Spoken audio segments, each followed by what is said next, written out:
Hi everyone, this is going to be my version of Econ 101. How many classes have you taken in economics? I ask my students that when I walk into the classroom, back when I used to be able to walk into the classroom, and one student would say, well, I have to take 2 econ classes to get my undergraduate degree in business. Then someone else would say, no, you have to take 3 actually. And then someone else would chime in and say, no, I think it's 4 actually. My point is, I did the same thing. I took 2 or 3 econ classes as an undergrad, and then when I got to graduate school, I think I took an additional 2 econ classes. So I think I've had 5 econ classes in total.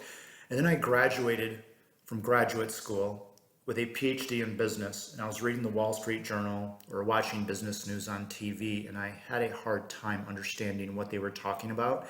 And they were talking about some pretty basic things like inflation, unemployment, GDP, and I reflected back on my econ classes and I asked myself, why am I not keeping up with this stuff? And I have a PhD in business, and I reflected on my econ classes and I realized, you know what, they were very theoretical. The professor would say stuff like, well, in a perfect world, this is what would happen, but we don't live in a perfect world, so what they were talking about never really happens. And then we'd use calculus and take derivatives to figure out where things bottom out and peak. And I walked away thinking, man, that was a lot of theory. It wasn't especially practical. Furthermore, when I watch business news, and I like to do that because I'm a professor in the business college, I had a hard time knowing the details of the data that was being presented. Therefore, I couldn't form my own opinions rooted in objectivity, and I didn't want to be biased. So I went back and made sense of my notes and studied, and I came up with my version of what you need to know for the economy, my version of Econ 101, and I got it down to 1 page. So I'll get this to you. I will also submit it so that you can see it when you're watching the video, but I'll begin with actually asking the questions. So I think what's happened is we live in a global economy. We live in the US economy that's been labeled the new economy because of its greatness. And supply chain management is what's driving the global economy and what's great in the new US economy. Basically, the US economy is a job creation machine. Our economy grows at rates that creates jobs. Our unemployment stays really low. And we don't have much inflation. So I think a lot of that is rooted in supply chain management, what you're majoring in. But when you turn on the news, they might not reference supply chain management because very few people know what it is, and it's not good for ratings if they use terms that most people aren't familiar with. So the politicians like to take a lot of credit. They like to use buzzwords like interest rates, lower, higher, that sort of thing. But it's all rooted, I think, in what you're majoring in, which is basically doing things better, faster, and cheaper. I'd like to preface this lecture, if you will, with I'm going to pretend COVID-19 didn't happen so that I'm talking about things in the context of pre-COVID. And I'll get to this stuff a little bit later on. A lot of stuff has happened, a lot of bad stuff. For example, we had the dot-com bubble burst in the early 2000s. We had corporate scandal with companies like Enron and Tyco. We had the real estate bubble. We had the Great Recession. We had September 11th. We had Iraq and Afghanistan. We had COVID-19. My point is, all of this stuff that's happened should have devastated the US economy. But for some reason, the US economy always seems to come back. And I think that's rooted in what you're majoring in. The American worker figuring out ways to do things better, faster, and cheaper. If you look at COVID-19, 1/3 of all of the job losses associated with COVID-19 have been fully restored, and it's only midsummer. And again, I look at that and I think to myself, 1/3 already? So how long will it take to restore the remaining 2/3? I have absolutely no idea. Will it be another few months? Will it be 2 months? Will it be by the end of the year? Will it be sometime next year? But my point is, as I go through this, you'll notice that when it comes to the global economy and the US economy, I just have a hard time betting against the United States. Not to imply that we don't have our issues. For example, our government spends money that we don't have and they keep doing it at such alarming rates. I just think to myself, at some point, don't we have to pay the bills? And will that impact a future generation of Americans in ways where it actually messes with their quality of life and standard of living? So I'll get to that later on. All right, first question. Which country has the largest economy in the world? All right, first of all, how do you measure the size of a country's economy? Every country on the planet measures how big its economy is, and they have to so that they know how big its economy is, and they want to make sure that their economy keeps growing and growing and growing. And in order to do that, they have to measure it, because if you don't measure something, you're probably going to be bad at it. And you're going to make decisions that aren't rooted in data, which means you might make some wrong decisions. So the calculation that companies use to measure the size of their economy is this thing called GDP, gross domestic product. Okay, let's keep it simple. Gross domestic product is a country saying we're going to add all economic activity, transactions, and output. We're going to take all of those dollar signs, add them all out, add them all up. Here's the caveat: don't double count anything. So most countries do this every quarter. They don't do it every day, every week, every month, because it's an incredibly complicated calculation. So they try to do it every quarter. And every quarter they try to figure out, okay, take all the economic activity, take all those dollar signs, add them all up, and that's the size of your economy. So if you do that for an entire year, that's your annual GDP. The catch is, try to do that so you don't double count stuff, so that your calculation is very, very accurate. For example, if you buy a pickup truck for $40,000, assuming you could actually buy a truck for only $40,000, let's say $70,000, that's even a stretch, but you buy a pickup truck for $70,000, that dollar sign, that economic activity, gets thrown into the GDP calculation in the GDP pot, okay?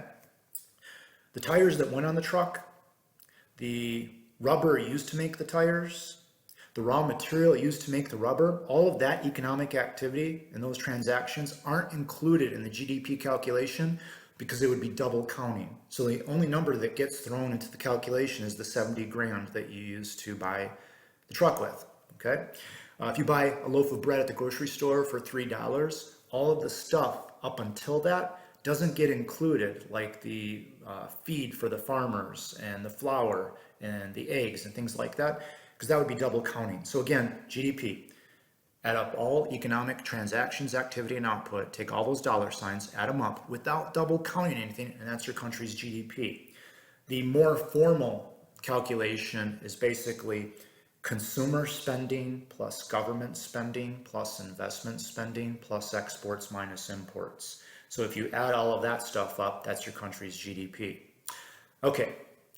The country with the largest GDP, it's not even close. It's the United States, all right? America's annual GDP is $22 trillion.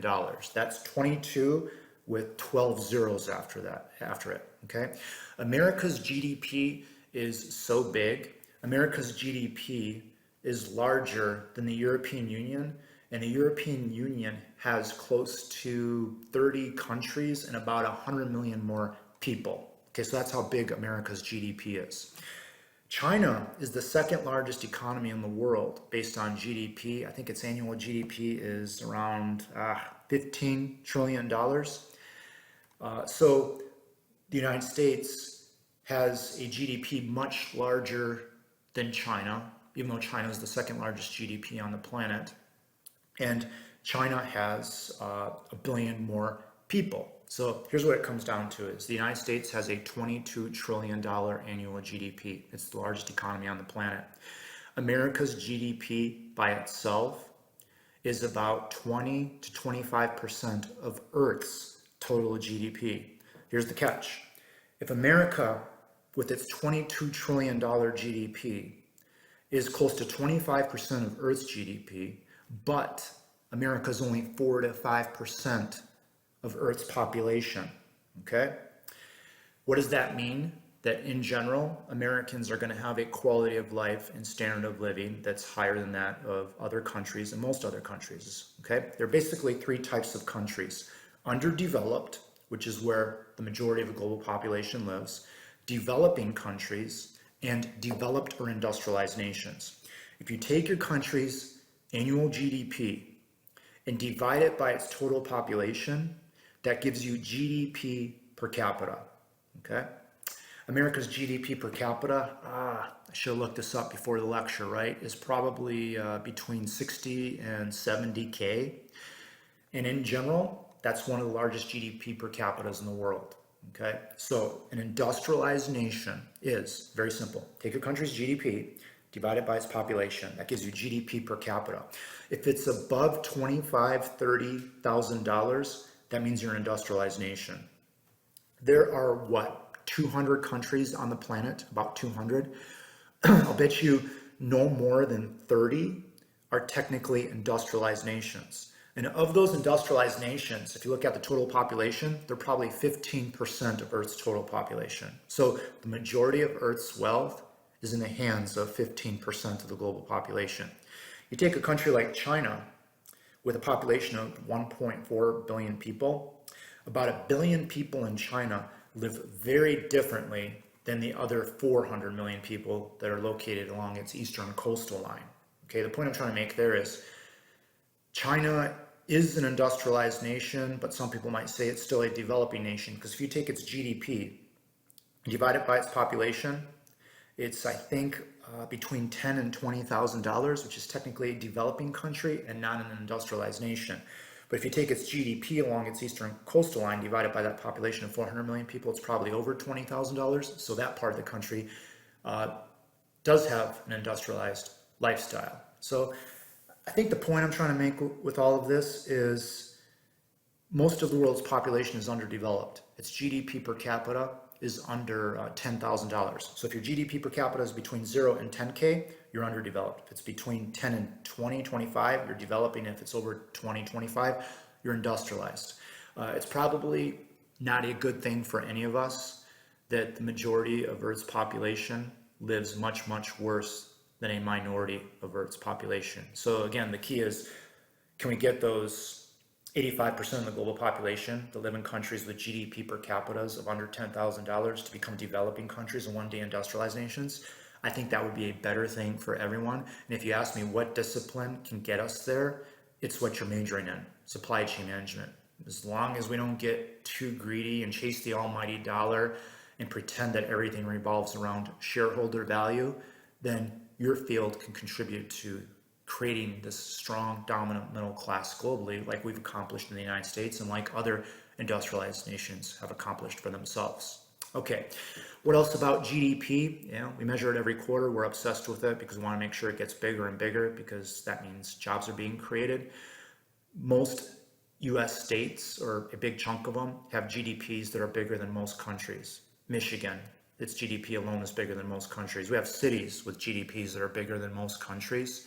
We have Americans that are worth more than the GDPs of probably, I don't know, over 70 of the 200 countries globally, to kind of put into perspective the wealth of the United States and the wealth of Americans in the overall scheme of things. Okay, and again, if you remember my Multinational Management 101 lecture, globally speaking, if you make more than 35K a year, which is most Americans, that puts you in the top 1% globally. Yes. How much do you have to make to be in the top 1% in America?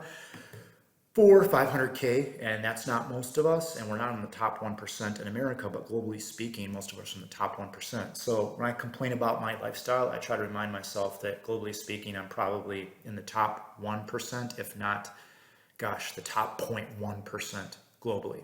Okay, which country has the most productive workforce in the world when you measure it by dollar value of output generated per worker per hour? So dollar value of output generated per worker per hour. In other words, whose workforce does things better, faster, and cheaper? Okay, the answer is basically the United States. Now keep in mind, the difference in productivity for the workforces of other industrialized nations, the differences are like that. They're negligible. The reason France, Britain, Germany, Canada, Australia, and America are industrialized nations is because they have the most productive workforces in the world. So again, I'm not trying to do this. America is great banter. You know, I'm born and raised here. I love where I'm from. I'm proud of that. But that doesn't mean that we're better than other people. I think wherever you're from, you should be proud of that. So I'm patriotic, but I'm not fanatical, and I try to respect those differences. But at the same time, I don't like to apologize for stuff like Yeah, the United States has a strong economy. It's a job creation machine. It's the largest in the world. Our workforce is the most productive in the world. Yeah, the difference between Germany, France, Britain, Canada, Australia, productivity, dollar value of output generated per worker per hour is like that. That's why we're all industrialized nations. All right. So back to Econ 101 kind of stuff. There are basically three things that every government out there is obsessed with when it comes to measurement. A government's responsibility is to make sure that its economy is strong, it's good, and it's working, right? I'd say in general, their responsibility is to make sure that it's spawning a strong, dominant middle class with a good quality of life and standard of living. The reason they measure GDP is, again, they want that number to get bigger and bigger and bigger, because when you do more economic output and activity, you hire more people, that creates jobs. Let's say you started a business and on day one, you did $1 in revenue. By the end of the week, you did 10 bucks. By the end of the month, you did $10,000. By the end of the year, you're doing 10 million a year in annual sales revenue. Your business keeps growing and growing. And as it keeps growing and growing, what do you got to do? You have to hire people. It creates jobs. Same thing with the government. It measures GDP every quarter to make sure that it gets bigger and bigger and bigger versus shrinking and getting smaller and smaller, because that causes job losses. All right. So they measure GDP to make sure it gets bigger and bigger. The most important calculation, if you ask me, of the three that are important, which is the most important, probably unemployment. Okay, our government calculates unemployment every month. It's random. It's a guess. It's a mathematical, statistical guess. America's workforce is, I don't know, 130, 140, 150 million people. So if our government and the U.S. Bureau of Labor and I think that's the part of the government that measures this, the U.S. Bureau of Labor, something like that, they call up ballpark and talk to 50,000 people a month. And they asked, so tell me about yourself. Do you have a job? Why don't you have a job? And basically, they measure unemployment with a statistical mathematical guess with very, very small sampling error. When they measure GDP each quarter, that calculation is so complicated, they'll actually go back and change the number sometimes. They'll make policy decisions based on that number, so they can't be too far off and they can't make too many mistakes. They might raise taxes or lower taxes or raise interest rates or lower interest rates based on that calculation, so it needs to be spot on. GDP is so complicated, sometimes they go back and change it, but not too often and not by too much. So they're very good at this. We pay taxes for this, and I love paying taxes for stuff that's important. And this is pretty darn important stuff because this helps them make better policy decisions that impact our economy. Unemployment, I rarely see them go back and change this number. The mathematicians and the PhDs in statistics told our government, yeah, if you talk to about 50,000 people a month in a workforce of 140 million people, you're going to nail unemployment with very, very little sampling error. So unemployment pre-COVID in America was 3.5%, something like that. Very, very low. So our government has a responsibility to make sure our economy grows each day, each quarter, each year, by a certain amount so that it keeps unemployment low, so that everyone that wants a job has a job, all right? So in general, the US economy grows about 3%, 2 to 3% a year. Okay, our GDP grows 2 to 3% a year. So if our GDP for a year is 22 trillion, the next year it would like to see that number be 2 to 3% bigger. Why? Because in our country, in our economy, if it grows 2 to 3%, it will create enough jobs to keep unemployment at what the government calls full employment. The government tries to target around 4 to 5% unemployment. And you might be thinking, well, why wouldn't they target 0%? One, that's impossible. Two, not everyone deserves a job. For example, if they call you up and you see, I just graduated from college and I'm interviewing, I'm unemployed. The government will say, well, yeah, but you're going to find a job. And are you really unemployed? You just graduated from college. If they call someone up and an engineer answers the phone and the engineer says, yeah, I'm not working right now, I'm just taking some time off and I'll find a job, no problem, because I'm an engineer. Government's like, yeah, our responsibility isn't to grow the economy on behalf of people like you because you will find a job. They call someone up and the person says, yep, I'm a truck driver. I quit my job yesterday. I'm unemployed. The government says, yeah, but you quit your job. Truck driver says, yeah, and I can find a new job anytime I step out the door because I'm a truck driver and there's a shortage of truck drivers. So the government says, you're not our problem. Our problem is for people that want jobs, that are looking hard, that can't find anything. So the magic number for unemployment appears to be 4 to 5%. We've traditionally been at 3 point something percent. For example, between 1991 and 2008, we were below 4% for like 17 plus years. The economy kept growing, growing, and growing, and the Great Recession hit. Then the Great Recession didn't last too long, and our economy kept growing and growing and growing for over 10 years. Like every day, every quarter, it kept getting bigger and bigger. And that economic activity and growth drove down unemployment because our economy became a job creation machine. So the catch is the US economy, if it can grow 2, 3, 4% a year and drive unemployment down to really, really low levels, the danger in that is that if you have more jobs being created than people looking for jobs, that could create inflationary pressure. So, for example, if the economy is on fire and booming like it was pre-COVID, and if there are more jobs being created than people looking for jobs, this is what could happen. This is dangerous. And the Europeans and the Japanese have looked at the American economy and said, you guys are really greedy over there. We try to keep our economy just at a level where people have jobs, but we don't go beyond that because it creates inflationary pressure, which is a disaster for an economy once it hits, because it messes with your banking system, your quality of life and standard of living, because things might cost more. So with the US economy, what we've done is we've grown the economy at 3, 4, 5% annually. Since 1991, there have been periods and quarters where we mess with like 4 or 5% GDP growth, which you're not supposed to do if you're already an industrialized nation. You just need to grow it a little bit to keep people working and create enough jobs for people that want jobs. In the United States, we've actually created a situation where pre-COVID, there were more jobs than people looking for jobs. And what happens then is if you graduate and you get 3 job offers or 5 job offers, which one are you going to pick? The highest bidder, the one that pays the most. If you start working and there are 3 other companies that contact you and say, I'll pay more if you come and work for me, you'll probably go and you'll jump ship and you'll job hop. So the point I'm trying to make is if you grow your economy so much too fast and it creates too many jobs where there are more jobs than people looking for jobs, it creates wage inflation. Now you might think, well, wait a second, if people are making more money and they get better offers when they graduate and they job hop to the highest bidder, why is that a bad thing?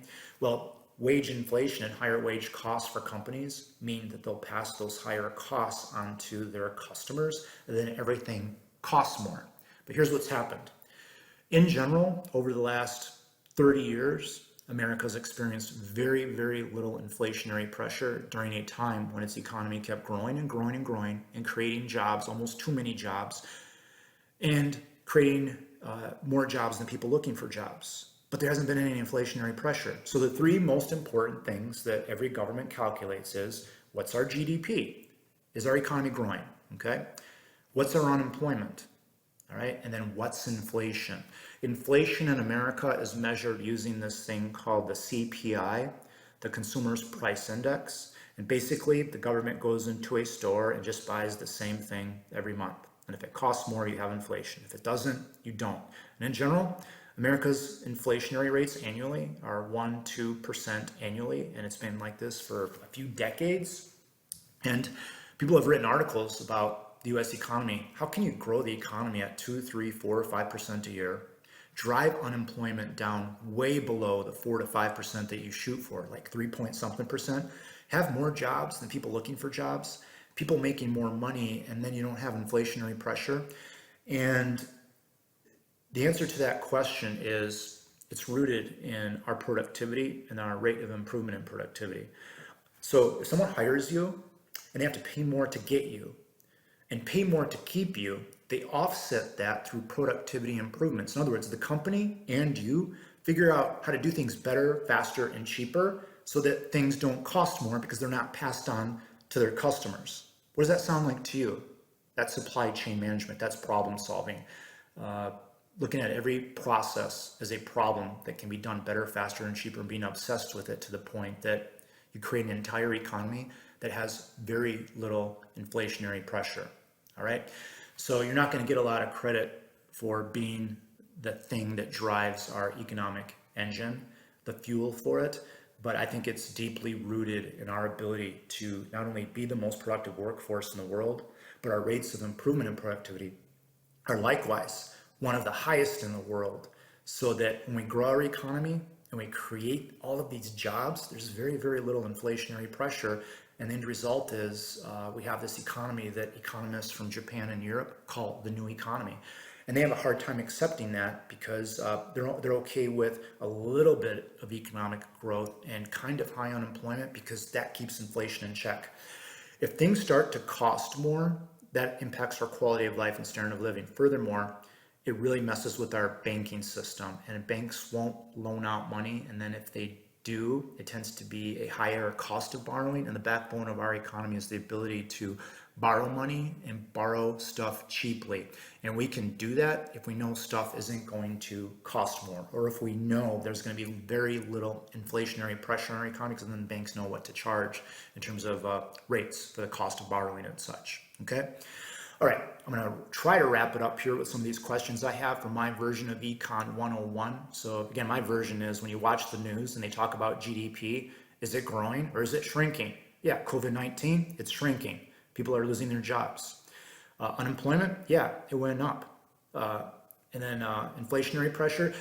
The only good thing about COVID-19 is if the economy is shrinking and people are losing their jobs in those situations, there is almost no inflation whatsoever. It's when the economy is booming and on fire and creating almost too many jobs that we tend to get inflationary pressure. And I won't get into it if the economy crashes too hard, it could actually create inflation, but I'm not going to talk about that because I don't think it's going to happen. So, all right. Which country has seen the most significant rates of improvement in productivity? So you got the United States with the most productive workforce in the world, dollar value of output generated per worker per hour. When you're on top, you shouldn't see huge spikes in improvement in productivity. It should be developing countries and underdeveloped countries. So if you go into Mexico and you teach your workforce how to use certain tools that we've been using for decades in the United States, or if you go into another country and you teach the workforce how to read and write, their productivity skyrockets, okay? Why does the United States not only have the highest productivity level in the world, but then also our rates of improvement in productivity are equivalent to that of developing countries and the highest amongst industrialized nations? Well, if you ask some people like Bill Gates, they might say it's because of companies like Microsoft and his technology. Yeah, when Microsoft Office applications came out decades ago, it allowed me to do things better, faster, and cheaper, but that's just one company, one sector, and one person. If you ask me what's contributing to these huge rates of improvement in productivity, I would say it's better education, better management, innovation, technology, and maybe supply chain management. You know, you throw all that stuff and you mix it up. The feds and the interest rates, their ability to lower them to pick up the economy, their ability to raise rates to slow things down if there's inflationary pressure. That's called monetary policy, by the way. The government lowering taxes to stimulate the economy, or raise taxes and spend money on infrastructure, that sort of stuff, fiscal policy. Yeah, all those things matter. The politicians like to take credit for the new economy, but at the end of the day, I think it's Americans doing things better, faster, and cheaper, which is what you're majoring in. So I think supply chain management has a huge role to play and should take credit for our ability to grow the economy, create jobs, and keep inflation in check.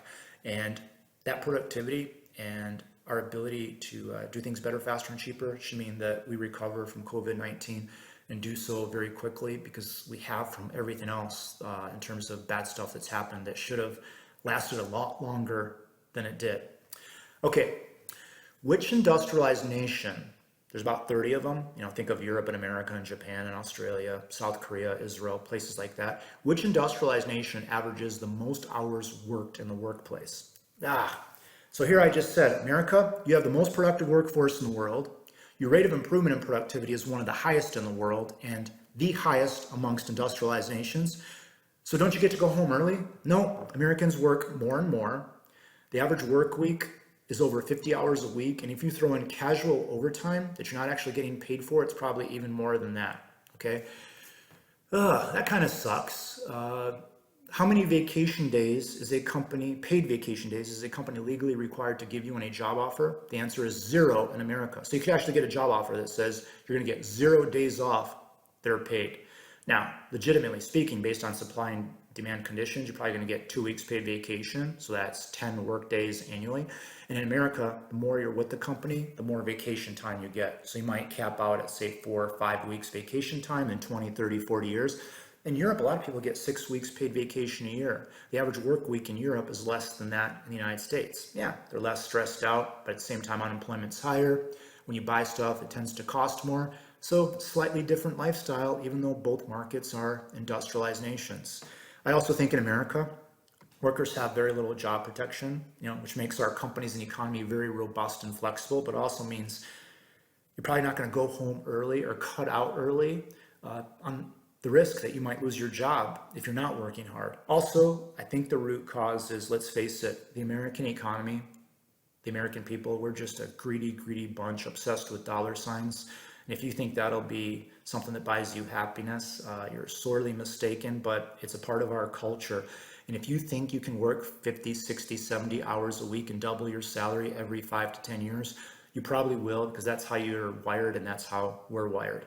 That can be a good thing and that can be a bad thing as well. I think balance is important and you have to figure that stuff out for yourself. All right. So now I'm starting to actually lecture you on values and things like that. And I don't want to do that.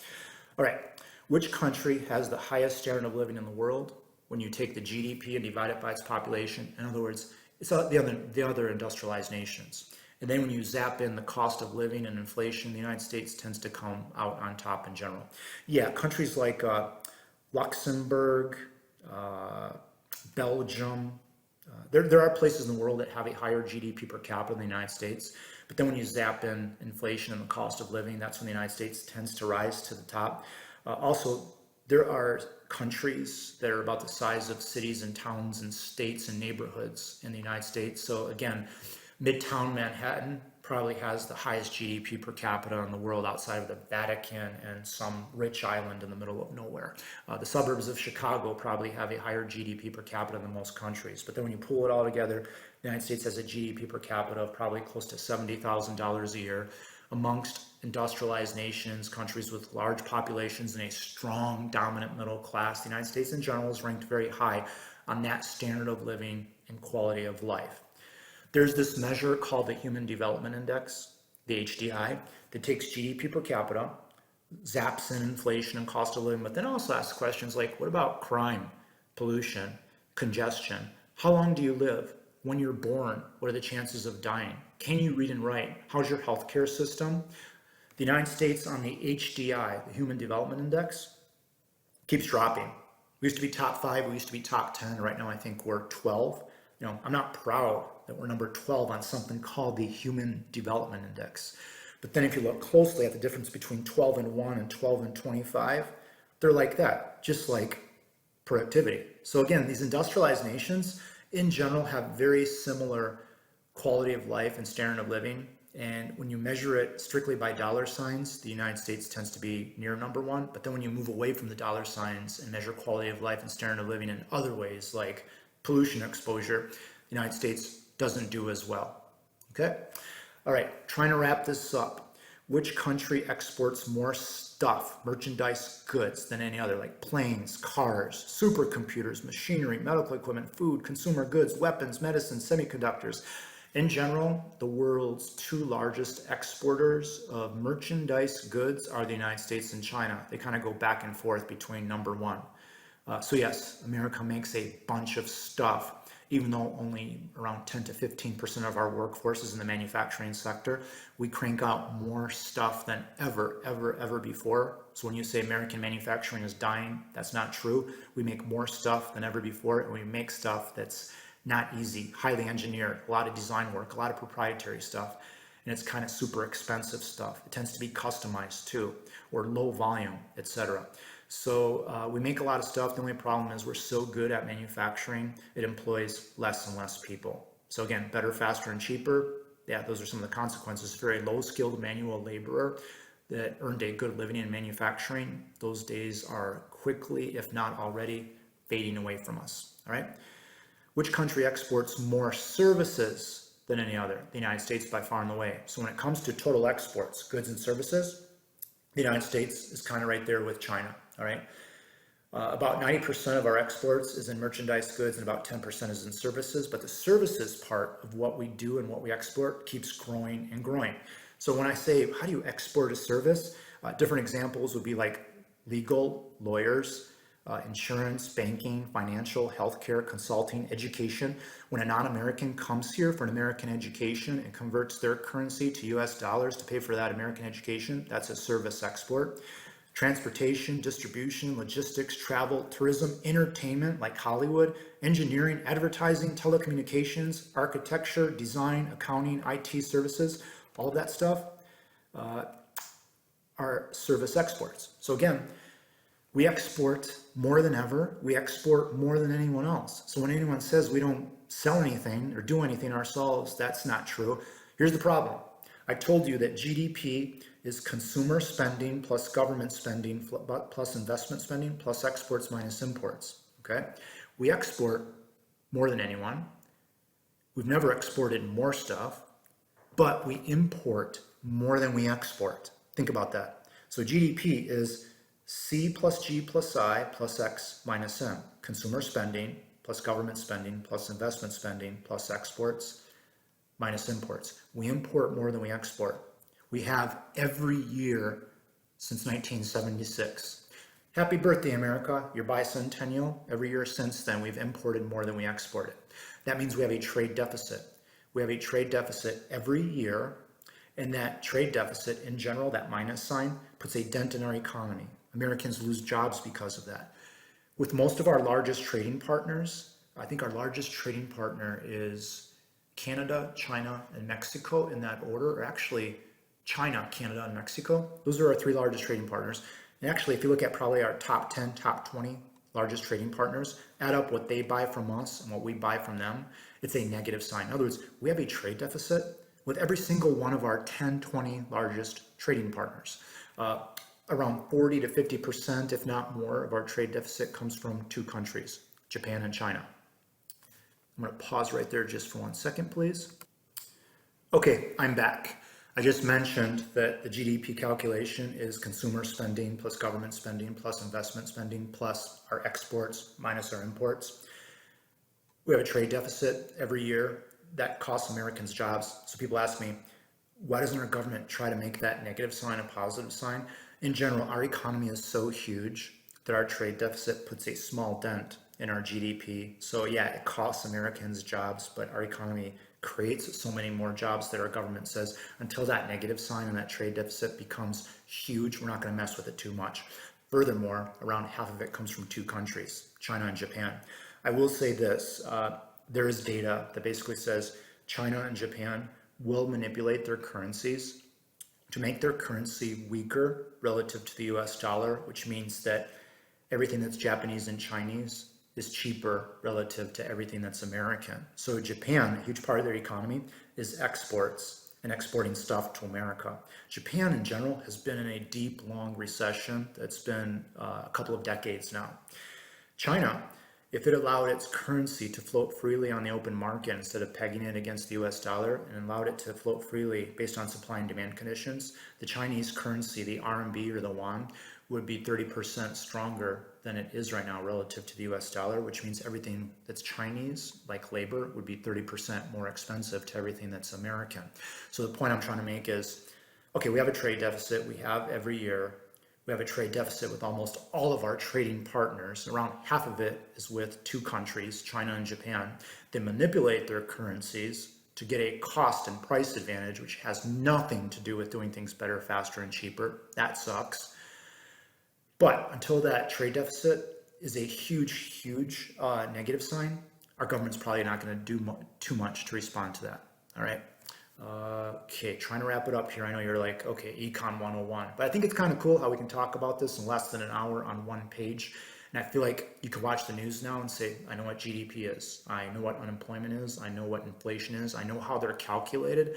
And I understand the balancing act of growing our GDP at a certain rate, keeping unemployment at a certain level, and making sure inflation stays in check. Ultimately, that's the responsibility of our government when it comes to the economy. And if it does that, things should work out. Okay, wrapping it up, I keep saying that. Which industrialized nation has had the lowest unemployment level over the last several decades? In general, the United States is that country that routinely has low unemployment, while also having very, very low inflation. Europe has relatively low inflation, but they've routinely had much higher unemployment. So that's their balancing act. They kind of accept that, hey, when you graduate from college, it might be really, really hard to find a job in the European economy versus in America where you could get 3 to 5 job offers. But also, once you get a job in Europe, it's a lot harder for companies to get rid of you, whereas in the United States, they'll give you no notice and tell you you lost your job because they can legally. So it's cutthroat, it's competitive, it's greedy, but boy, if you work hard and are ambitious, you could really prosper here. And I think more so than maybe other places in the world, okay? Which country, industrialized nation, has had next to no inflation whatsoever the last several decades, like 1, 2, 3% annually, and generally the United States. So you're kind of seeing a theme here with the questions and the answers. Which country has made the most investments in information-based technology as a percentage of its GDP? In the United States, we have this thing called venture capitalism. In other words, in America, you have poor people with great ideas that are working on things in their garages. And you have these super rich people that have run out of ideas, but they got lots of money. So venture capitalists in America step in the middle, and the venture capitalists say, hey, rich people, how would you like to invest in these poor people that have these great ideas? And the end result is that businesses are spawned and industries are spawned in the United States that employ lots of people with great paying jobs. If you look at the information-based technology sector, which was spawned decades ago, think about Bill Gates in his garage. Think about Steve Jobs in his garage. You got these venture capitalists that basically go to the rich people and say, hey, give me lots of money and I'll invest it in this stuff for you, and that'll make you even more money. In the United States, we spawn companies and industries that employ lots of people, but not only that, they spawn and create things that help us do things better, faster, and cheaper. The information-based technology sector, which is kind of like an American industry, helps all of us and everyone in the global economy do things better, faster, and cheaper, okay? Venture capitalism in America is super, super unregulated. In other parts of the world, like Germany and Europe and Japan, it tends to be a highly regulated industry. In other words, the government in those countries might say, hey, rich people, we're not going to necessarily let you, oh, battery's running out, but we'll be okay. We're not going to necessarily let you give lots of money to poor people because that's rolling the dice and it's too risky. We're going to watch and regulate and control and limit how much you can do that. Why would a country tell its rich people to not roll the dice and invest in what could become the next Microsoft? America has technology companies that are worth over $1 trillion apiece. Amazon, Microsoft, Apple, Google. They're worth over $1 trillion apiece because we don't regulate venture capitalism. Now, the risk is, where do most tax dollars for the government come from?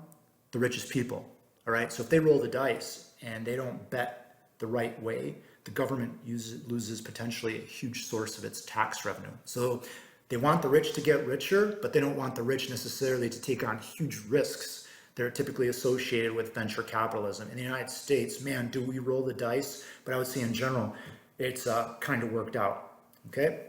Wrapping it up, which country has more foreign direct investment abroad than any other? The point I'm trying to make here is if you look at the Global 500, a big chunk of the world's biggest 500 companies based on annual sales revenue are basically American, Japanese, and European companies. American companies have been all over the world for decades doing business in other markets, okay? Likewise, America is the greatest source for foreign direct investment because non-American companies want to be here and set up shop. Why? It's the largest economy on the planet. The largest part of America's GDP, that $22 trillion, is you and me spending money. Yep, you heard me right. Consumer spending is 75% of America's economy, okay?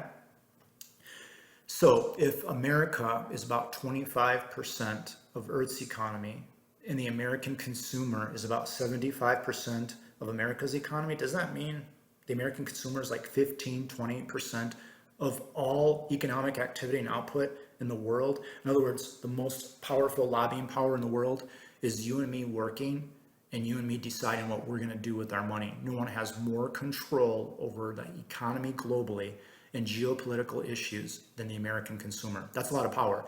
I think the good thing is we make purchases based on value so that we're very objective and unbiased and impartial. I think that's the way it should be. But if we ever need to make a political statement, how we spend our money would be the most powerful way of doing so. Okay, what else? Last one. I keep saying that, don't I? It is though. Which country has an economy labeled the Goldilocks Economy and is referred to as one of the 3 economic miracles of the last 100 years?